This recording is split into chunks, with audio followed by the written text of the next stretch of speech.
Welcome to Fast Philosophy, where we've nominated Friedrich Nietzsche as our most valuable philosopher. To begin to understand Nietzsche, let's look into his upbringing. Born into a Lutheran family October 15th of 1844, In the town of Rocken, Prussia, where his father had been a pastor for the Lutheran Church. Friedrich Wilhelm Nietzsche inherited his name from the Prussian King Friedrich Wilhelm IV, who had employed Nietzsche's father, Karl Ludwig Nietzsche, as an educator to the princesses at the castle of Altenburg. Nietzsche's father, Karl Ludwig, proved to be a successful educator as he was employed by the king. It's safe to say Nietzsche had a solid foundation to start from. Nietzsche experiences loss at an early age. His father dies when he is 5 years old, and his little brother, who is 2 years old, dies in the following year. This sets the stage for Nietzsche's skepticism in God's positive nature. Later in life as a young adult, Nietzsche's philosophical companions, a woman whom he is in love with, and his best friend, run off with each other after the three had journeyed the countryside in philosophical pursuit.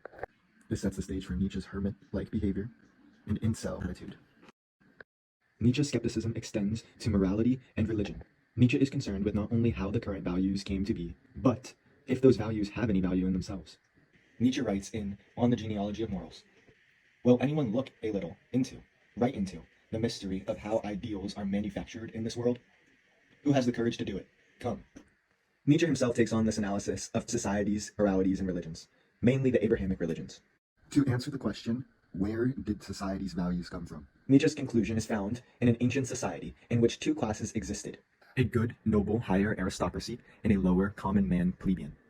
In the preface to On the Genealogy of Morals, Nietzsche writes, "Much rather has it been the good themselves, that is, the aristocratic, the powerful, the high-stationed, the high-minded, who have felt that they themselves were good, and that their actions were good.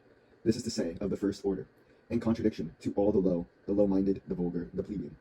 Nietzsche sees the aristocratic as embodying the will to power. For this reason, he describes Aristocrats as good, beautiful, and healthy. Nietzsche, similarly to Schopenhauer, recognizes a universal will to power acting out in organisms and matter. Nietzsche writes, "This world is the will to power, and nothing besides, and you are the will to power, and nothing besides." Nietzsche proposes that in an effort to gain power over those stronger, more powerful, excelling types, the slave population undergoes a transvaluation of values, Otherwise known as a destruction of the old systems. Nietzsche recognizes the slave revolt done in the creation of Judaism and extended through Christianity today. In chapter 17 of Nietzsche's book, The Antichrist, Nietzsche states, "Wherever the will to power, no matter in what form, begins to decline, the physiological retrogression, decadence, always supervenes."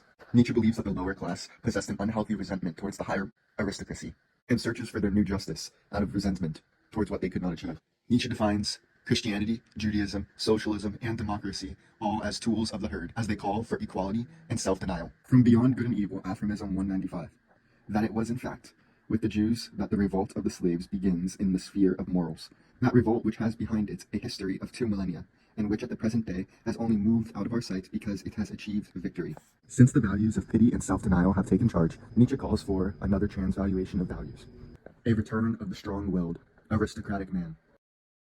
As briefly mentioned earlier, Nietzsche recognizes a rank among nature, including man. Nietzsche writes in his book, The Will to Power, "What determines your rank is the quanta of power you are. The rest is cowardice." What would Nietzsche's values of power look like in an individual? Nietzsche himself had many claims of being a misogynist and white supremacist, due to the misunderstandings his writings faced.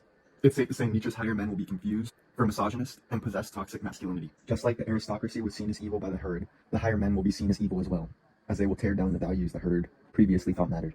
Kathleen Higgins, Nietzsche expert and lecturer at the University of Texas, chimes in on the topic of Nietzsche's misogyny. Recognizing Nietzsche is opposed to the feminist movement and women's continual striving for equality, Higgins states, He targets the feminist movement as a collective movement.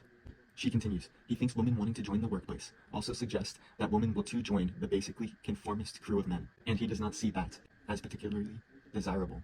Nietzsche believes Everyone carries within him an image of woman that he gets from his mother, that determines whether he will honor women in general, or despise them, or be generally indifferent to them. Inevitably, the herd will insert its values of equality in order to portray the higher man as an enemy and as evil. They claim toxic masculinity in order to invalidate and suppress the individual's will, an example of justice from resentment. Are Nietzsche's thoughts on women insightful, or is it toxic masculinity? You decide. A girl who surrenders her virginity to a man who has not yet first sworn solemnly before witnesses that he will not leave her again for the rest of her life, not only is considered imprudent, but is also called immoral.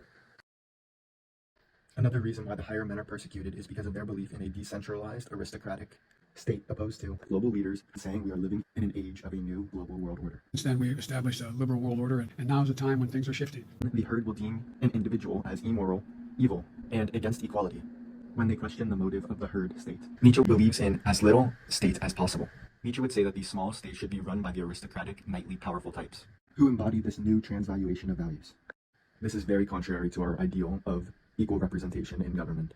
Many critique Nietzsche and say that his philosophy would lead to a wild west of countering wills going against each other. With no government control and no God. Without God, what meaning do we have on earth? Nietzsche answers this question with the thought process of amor fati, Latin for love of fate. To paraphrase the maxim, amor fati, My formula for greatness in a human being is amor fati, that one wants nothing to be different, to not merely bear what is necessary, but to love it. the saying what doesn't kill you makes you stronger comes from Nietzsche, and he believes resistance molds us into the people we are ought to be. To those human beings in whom I have a stake, I wish suffering, being forsaken, sickness, maltreatment, humiliation. I have no pity for them because I wish them the only thing which can prove today whether one has worth or not, that one holds out.